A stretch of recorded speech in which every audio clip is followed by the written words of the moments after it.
I'm Anna Urban, and this is the Wildly Different podcast. I'm going to talk about all the wildly different takes out there on ADHD, neurodivergence, spirituality, manifestation, the meaning of life, trauma, shame, joy, purpose, and of course, all the actionable, practical strategies from the super scientific to the super esoteric. Some episodes will leave you with more questions than answers, but that's exactly the point. Is ADHD a disorder or a gift? Are we here to hack our time or maybe even to reimagine what productivity looks like entirely? How do we get ourselves to do the things we say we're going to do, even when every cell in our body would rather do something else? Are we neurodivergent, or are we aliens from Atlantis sent here to evolve humanity? Are supplements a scam? What's the deal with ADHD meds, and why do we have so much drama about it? If any of these questions resonate with you, then you've come to the right place. Let's get untamed. Hello, my wild humans. Welcome back to the Wildly Different podcast, where we break down the nuance, the science, and the soul behind personal growth with ADHD. And let me tell you, my friends, this episode is going to have a lot of nuance, okay? Today, we're going to talk about emotional regulation. Emotional regulation is at the root of nearly every struggle that people face. Everything comes back to our emotions. Think about it. Your finances, your relationships, your kids, right? Any decisions that have anything to do with anything, it all comes back to our emotions. What to eat for dinner, it's all emotional. It's probably the hottest topic in mental health right now, right? Everybody's talking about how to process emotions, how to master emotions. And like most hot topics, there's a lot of debate and a lot of misunderstanding. And I'm not saying that I have all the answers, but I want to offer you my personal insights, some of the research that I've come across, and my experience working with students when I was a teacher and with my clients as an ADHD coach. I know that I'm going to revisit this topic of emotions and emotional regulation lots and lots and lots of times on the podcast. So think of this episode as the introductory one, like the introductory episode to emotions and my philosophy on emotions. So to kick things off, I want to explain what emotional regulation actually means. So emotional regulation is just a fancy way of saying knowing how to handle your feelings so that they don't take over and make you do things that you might regret later. So imagine your feelings are like the weather, right? Sometimes it's sunny and you're happy. Sometimes it's stormy and you're angry or sad. Emotional regulation is like having a backpack with tools. You have an umbrella for the rain, you have a jacket for the cold, you have sunglasses for the sun. It helps you deal with the weather instead of getting soaked or sunburned. But here's the thing, it's not just a single step. Like I wish it would be as easy as like just taking out my umbrella, but it's not, right? Anything worth having in life, like emotions, are going to be kind of complicated. So it involves multiple processes. And even all of those processes can be broken down, to like micro-specific things. But just for the sake of simplicity, I'm going to explain it as these 4 things. So number 1 is identifying your emotions, like actually being able to say, oh, I'm feeling frustrated, or I'm feeling overwhelmed, or maybe you don't even have to name it. It could just be recognizing, oh, I'm experiencing something uncomfortable. I'm experiencing an uncomfortable emotion. I'm experiencing a comfortable emotion, right? And allowing it to take up space, right? That's actually step 2. Step 2 is, or phase 2, part 2, whatever. Part 2 of emotional regulation is allowing it to exist without judgment. Like you're noticing the frustration, you're noticing the embarrassment, you're noticing the pride, or you're noticing the excitement, and you're allowing it to exist without judgment. You're allowing it to exist without judgment, right? And then part 3 is, and this is the hardest part, this is the absolute hardest part, is not identifying with them. Maybe you've heard this phrase before, you are not your emotions. You are not your thoughts, you are not your emotions either. So it's not identifying with the overwhelm. And this gets very tricky for people who experience anxiety. It's like they'll categorize themselves, they'll label themselves as, I'm an anxious person. My friend, no, you're not. You are not anxiety personified. You might feel that way, right? And maybe because of certain labels or certain like societal norms, but you are a person experiencing anxiety. And maybe you're experiencing anxiety more often than you would like, but you are not an anxious person. You are experiencing anxiety. I myself have like undergone this shift in my relationship with anxiety. I used to think, first of all, I thought that I wasn't anxious, and then I thought that I was anxious, and now I'm at this neutral place where it's like, okay, I experience anxiety, right? Sometimes that anxiety comes from perfectionism.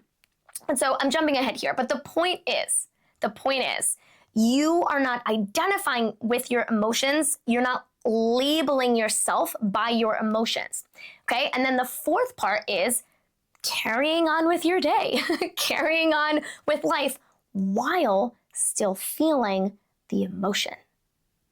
Carrying on with your day, carrying on with your life while still feeling, let's say, the anxiety, while still feeling the overwhelm, while still feeling the pride or the excitement, right? And I mentioned positive emotions too, right? Like what we consider to be positive emotions in this explanation, because sometimes with ADHD, what I find is that sometimes positive emotions can also make us do things that we wouldn't ordinarily do. Like, for example, if we're feeling, pride, or if we're feeling a sense of accomplishment, we might, not do a workout that we were planning on doing, right? So so the point is, like, regulating your emotions means regulating good, bad, neutral, right? Positive, negative. It's regulating all of them. It's not identifying with any of them. It's feeling your feelings and then carrying on. So in order for you to do this complex process well, in order for you to do it in a healthy way, ultimately, what you need is a generative relationship with your emotions. And what that means is you're on good terms with your feels. To have a generative relationship with your emotions means you are engaging with them in a way that creates growth, that creates insight and momentum, rather than reacting to or suppressing them. I want to give you an analogy, okay? Think about a person that you have had to work with, or maybe this is somebody that you work with right now that you don't particularly care for. I'm going to call this person Jeff, okay? And in case you're wondering, he spells it Geoph, okay?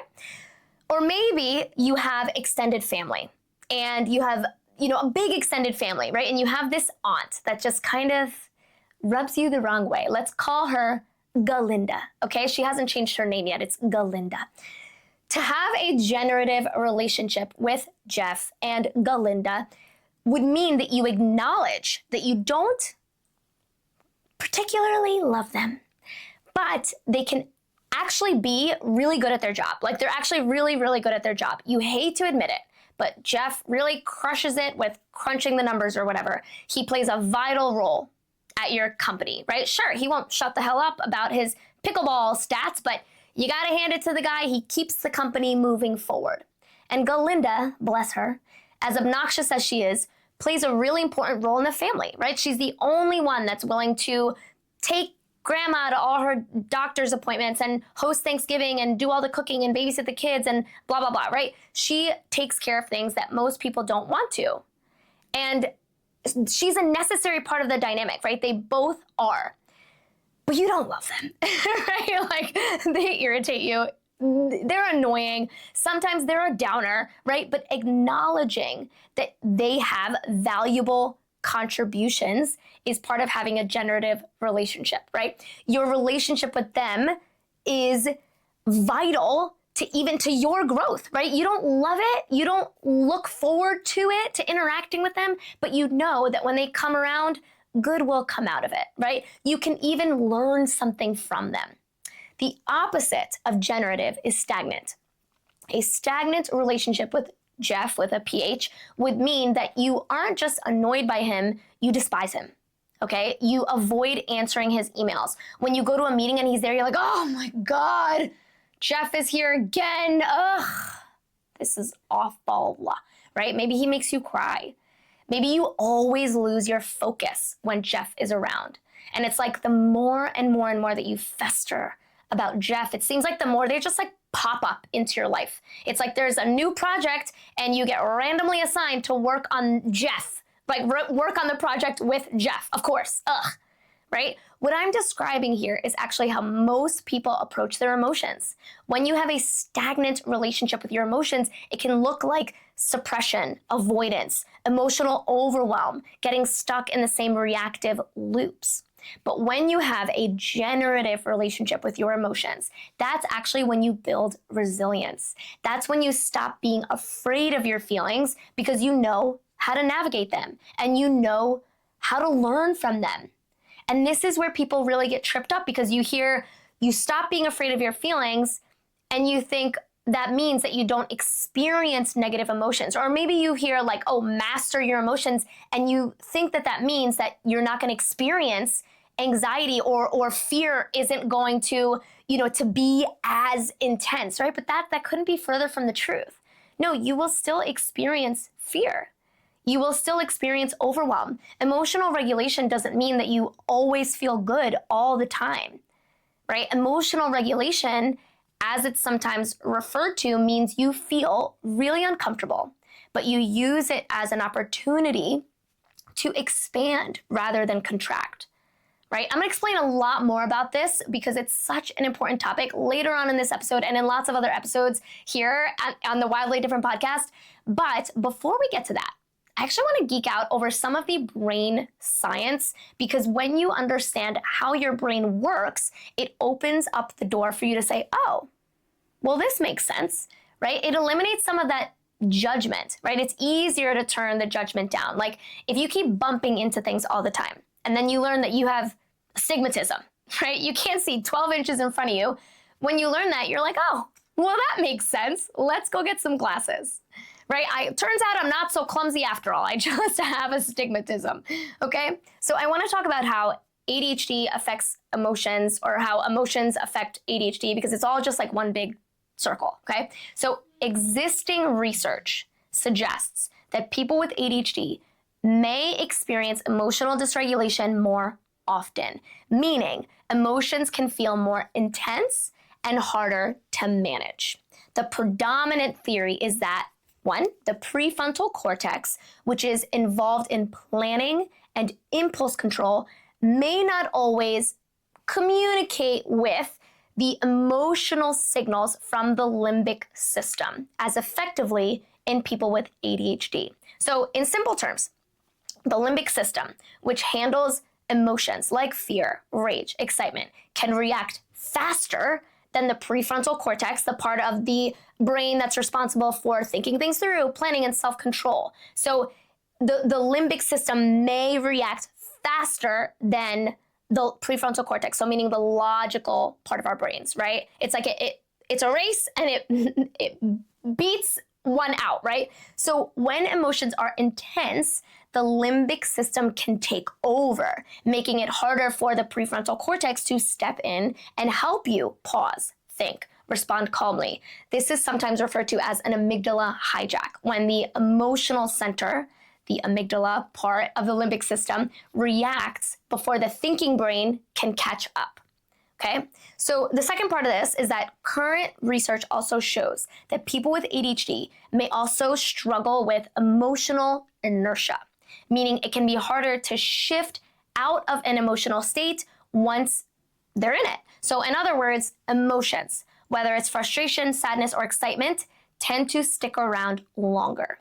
So just to recap, the theory is that people with ADHD brains may experience our emotions more intensely, we may experience them longer, and we may have a harder time shifting out of them. But here's the thing. We don't fully know why or how this plays out, and we also don't know how it plays out for every individual. And here's why it's so important for me to tell you this, as controversial as it is to say. The science that's often quoted and honestly kind of worshipped isn't always as scientific as we're led to believe. And at the risk of sounding like a conspiracy theorist, I want to explain to you why that is, because I was also just as shocked right? When I dug into this, right? It was like a line of it was like a question, like a line of thought that I've always had from the beginning. And then when I went out looking for research, I finally learned that there really wasn't any. So let me explain. For the research to be truly scientific and conclusive, you'd need a properly controlled study. That means a control group that matches the experimental group in every single way except for the variable being studied. In the case of ADHD and emotional regulation, that would mean comparing groups of people with and without ADHD who have had similar experiences, similar levels of emotional support growing up, similar exposure to stress, cultural backgrounds, and so on. But that would also mean that we would need to have an experiment where there are two groups of people with ADHD, where you have one with a really good support system and then one without, like one with emotional support, right, in their upbringing and then one without. But the thing is, most ADHD studies don't have that.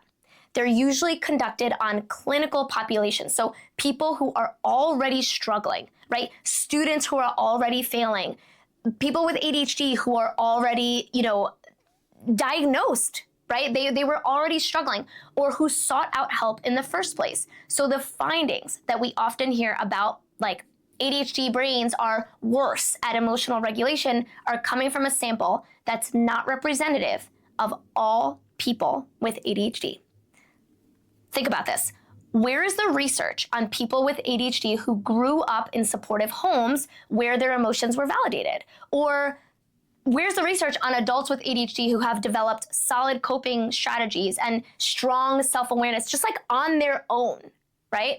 Or on the impact of cultural narratives that constantly frame ADHD as a problem? There aren't any studies like this. I've looked. A lot of ADHD theories feel contradictory to me. The prevailing belief is that ADHD is genetic, right? And I'm not here to argue against that. I don't know that we fully understand the origins of ADHD, but it seems to me, like based on the research that I've come across, it makes sense that it's genetic. Like I'm really into like the hunter-gatherer theory of ADHD, right? That we evolved from hunter-gatherers, but that's a topic for another day. So the prevailing narrative, right, is that ADHD is genetic, right? Meaning you're born with an ADHD brain. But just because something is genetic doesn't automatically mean that you're going to struggle with it. Like why is it that we assume two things about the genetic theory, right? Like why don't we have large scale studies on people who have an ADHD brain but aren't struggling? Like the way that ADHD research is structured, we're mostly studying people who are already experiencing significant challenges. So that means we're making two assumptions, like at the same clip, right? One, ADHD is genetic, and two, if you have ADHD, you will struggle, right? But again, where's the control group? How do we know that there aren't people out there, maybe lots of them, who have the exact same brain wiring but don't experience the same struggles? And if those people do exist, what are the factors that allow them to thrive? If we had more data on people with ADHD who aren't struggling, we could get a clearer picture of what's actually causing certain difficulties, right? If it's purely brain wiring, or is it the environment, societal expectations, a lack of accommodations, or even the way that ADHD is framed as a disorder in the first place, right? Or maybe the way that ADHD is treated just like within the family unit. By lumping the struggle together with the genetics, we might be missing something crucial, something that could shift how we think about ADHD, how we support people with ADHD who do struggle, and maybe even redefine what ADHD actually is. I've always questioned how we define ADHD because I've seen firsthand how much environment impacts a child's struggles. I talk to so many parents whose kids are struggling in school, especially little boys, struggling with their emotions particularly. And honestly, I think it makes perfect sense, or at least like it's an opportunity to explore. Think about it. They're enclosed in a building for 6 hours a day. And if both parents are working, they're often in before care or after care, meaning like they could be inside for 8+ hours with barely any outdoor time. The kind of rough play that is natural and that kids need is practically non-existent. Like this is the kind of play that kids need for their development, unstructured play, outdoor play, right?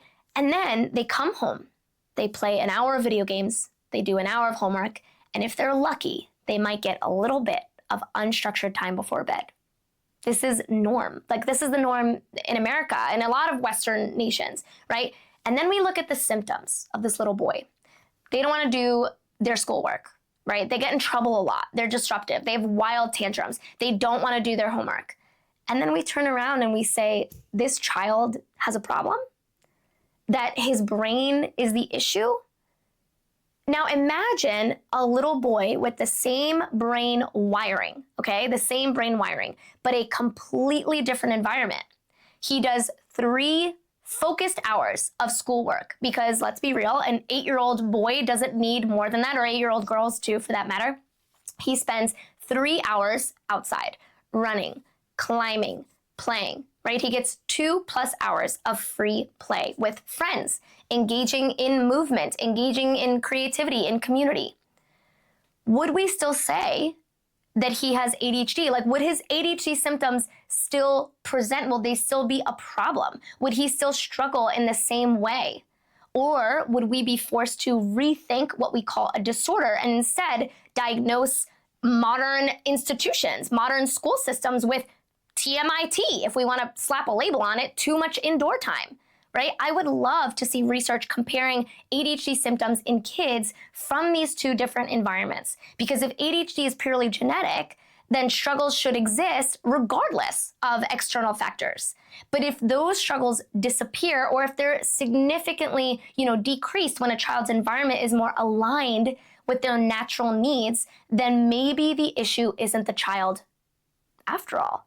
And I know that there are twin studies on ADHD where, they're twins, they're born to the same family, obviously, but then they're separated, right? And so we have 2 different environments, but they both still struggle with ADHD, but there's still not enough data there. I would imagine that the twins in those studies are still going to very similar school systems, right? Like I would imagine that, even if one goes to some really ritzy private school and one goes to a regular old public school down the block, they're still generally doing similar things. Yes, there might be more resources at the ritzy private school, but by and large, they're still doing a similar amount of homework. They're still getting a similar amount of screen time. They're still, indoors in a building for a similar amount of time. So the studies on just brain wiring, right? And changing just the environment, I haven't seen them. I haven't found them. And I want to be very clear that this is not a moral judgment of parents who work or of teachers who are just doing the best that they can with the limited resources that they have available. I fully understand, as a former teacher myself, I fully understand the realities of modern life, the realities of a modern classroom. I get it, believe me. But I often hear the argument, well, this is just the society that we live in. Kids are expected to sit still and focus for extended periods. So in this context, their ADHD is a disorder. And to me, that logic feels backwards. I'm gonna borrow an analogy from writer and researcher Mark Gober, okay? Imagine you're in a group taking a test and you know for sure that answer A is wrong. And you present them with the evidence and you're like, hey, this is all the reasons why answer A is wrong. And they agree with you. They're like, yeah, that makes sense. Answer A is definitely wrong. Right? But answer A is it's the consensus, it's the accepted norm.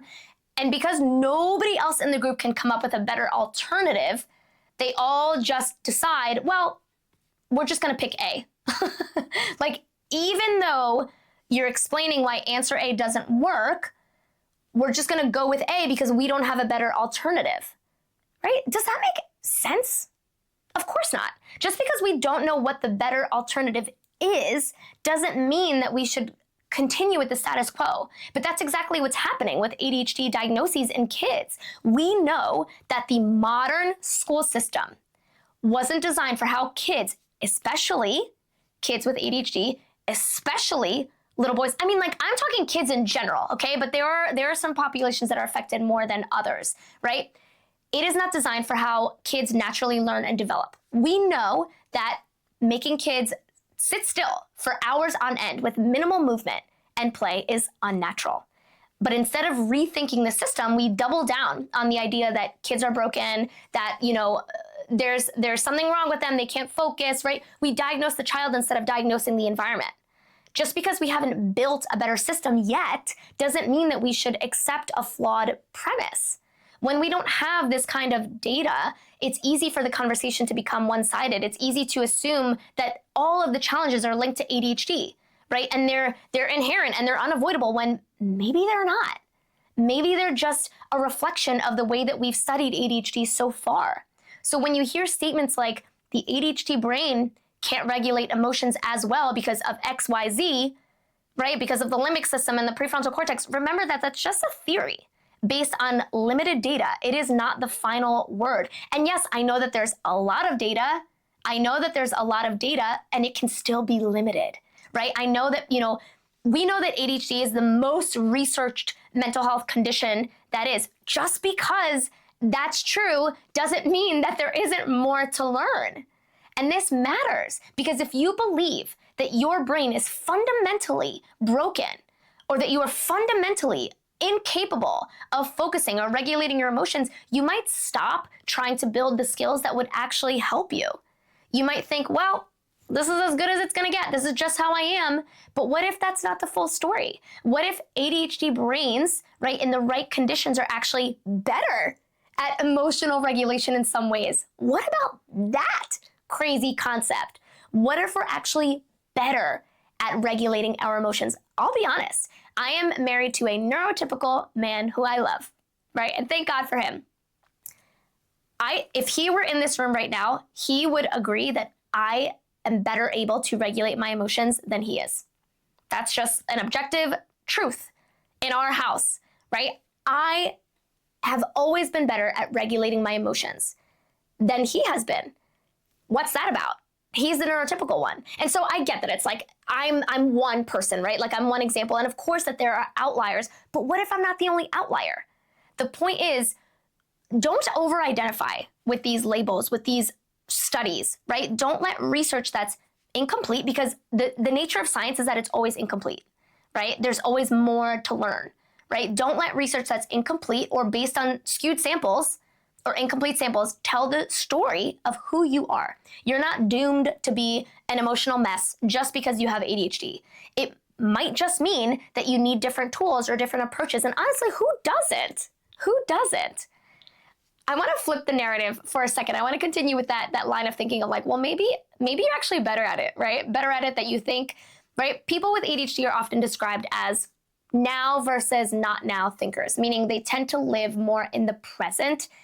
And while this can sometimes mean difficulty with planning ahead, it might also mean that we don't ruminate as much, right? If we only live in the now, well, and we also have like a crummy memory, maybe we're more naturally wired to shift our attention to what's next, right? This could look like resilience. This could look like moving on from setbacks more quickly instead of like getting stuck in the past, right? Isn't that a form of emotional regulation? Being able to say, well, that sucked, right? Moving on without spiraling. And again, with a crummy memory, right? We have our memory isn't as developed or we struggle with working memory, nonverbal working memory, the whole nine, right? Maybe because of that, it's easier to forget when we've been wronged or when we felt embarrassed, right? Maybe that actually allows us to let go of grudges faster than other people. Maybe. What if ADHD tendencies, like rapidly shifting our attention, are actually emotional regulation superpowers when paired with emotional attunement, right? If you learned early on from your environment how to process emotions, maybe you are naturally better at moving on from things. What if emotional inertia can even work in your favor, like staying in a positive mood longer after a win, right? Maybe emotional intensity just means that we feel things deeply, and maybe that's not a bad thing, right? The theory about ADHD brains experiencing our emotions much more intensely could also work in our favor, right? Because if we feel our negative emotions more intensely, well, couldn't that also mean that we feel our positive emotions more intensely too? And doesn't that mean that we could get more out of life, right? We suck the juice out of life. Sure, instead of experiencing just sadness, we may feel depressed. But also, instead of feeling just joy, we feel ecstasy. And I mean, there is no greater ecstasy than staring at a new project for an ADHD brain, or getting sucked into a really good book, or hanging out with a really good, fun friend, right? It's the difference between my emotions are a roller coaster and my emotions are a roller coaster. Woo! You know, I'm not trying to minimize our uncomfortable emotions, but I do just want to offer you a bit of nuance here, a slightly different perspective than maybe you're used to, right? Because I think that that is sorely lacking in the mental health industry and in medicine, right? In science, because it is an industry, right? And people profit from selling you products to make you feel better. And then there's a theory about emotional inertia, right? Emotional inertia is a way of describing how long it takes you to bounce back from a feeling. Think of it like when a car stops at a red light. If you're driving a big truck, it takes longer to get moving again after you've stopped, right? When the light turns green. But a small car can zip off more easily. With emotions, it's kind of like a car coming to a stop. Some people can immediately hit the gas, right, and keep going, while other people take longer, right? They take longer to get moving again. That's emotional inertia, how long it takes to shift out of a feeling and into the next state. The current theory suggests that ADHD brains may experience longer emotional inertia, meaning it takes more time to recover from intense emotions. But what if, again, that's not the full story? What if? Because for some of us, emotional inertia only applies to negative emotions. We stay stuck in frustration, rejection, or overwhelm longer than others. But in other cases, ADHD brains can also move on more quickly, especially once we've learned, right, from a young age, how to let our emotions run their course. So maybe it's not as simple as ADHD equals emotional dysregulation. Maybe ADHD brains are just more extreme in both directions, right? We might struggle to shift out of emotional overwhelm when we're stuck, but we might also be able to let go of things faster when our attention naturally moves on. What if people with ADHD actually experience both? Struggling to regulate emotions in the moment, but also having the ability to shift focus quickly, leading to resilience in certain situations. That could explain why some people with ADHD feel like they spiral forever, while other people feel like they move on really quickly and don't dwell on things. Maybe emotional regulation with ADHD isn't just about how long we stay stuck, but how easily we shift, whether that means struggling to let go or letting go too fast, right? These are all questions that I don't have the answers to. I don't think anybody does at this point, but I noodle on them constantly, and I want you to noodle on them too, because maybe you've been blaming a brain wiring for something that isn't actually brain wiring at all, or maybe it's not just brain wiring, right? Maybe exploring these questions will allow you to have a more generative relationship with not only your emotions, but with your ADHD, with your upbringing. Maybe, just maybe, we've been looking at this from the wrong angles.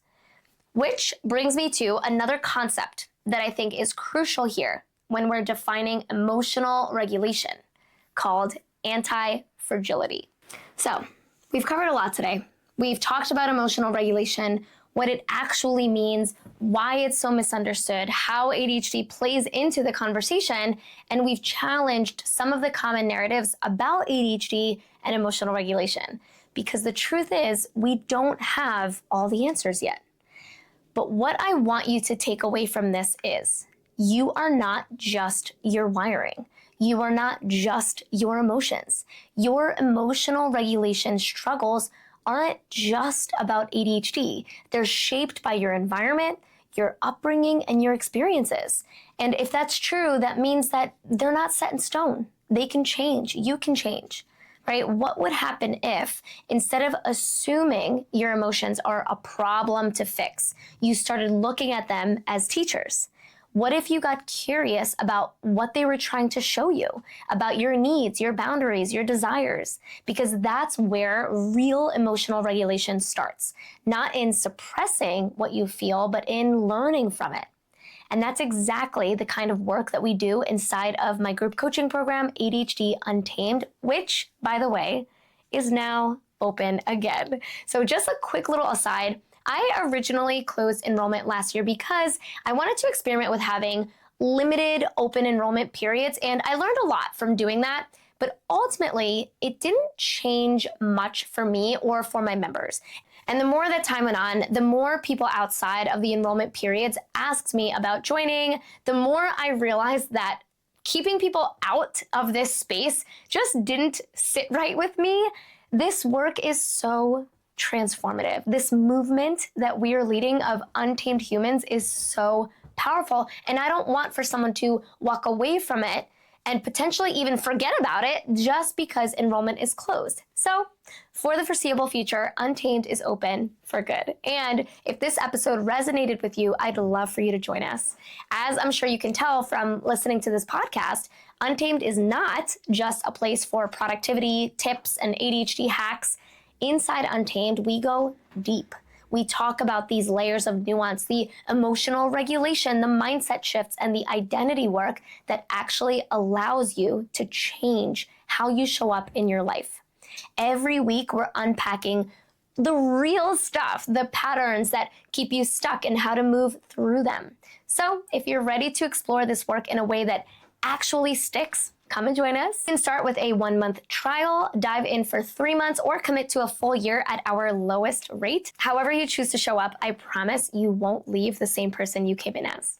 Here's what you can expect inside of Untamed. After 1 month in Untamed, you'll have a solid understanding of how your emotions affect your actions and how to recognize patterns before they take over. You'll start building self-awareness in real time, learning how to navigate frustration, overwhelm, and procrastination without spiraling.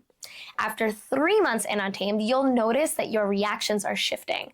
Where you used to get stuck in shame, self-doubt, or avoidance, you'll find yourself pausing, responding differently, and actually trusting yourself. You'll have tools that feel second nature, whether it's regulating your emotions, following through on what matters, or setting boundaries that once felt impossible.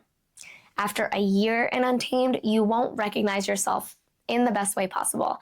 The way you approach challenges, the way you show up for yourself, the way you handle discomfort, it will all feel completely different.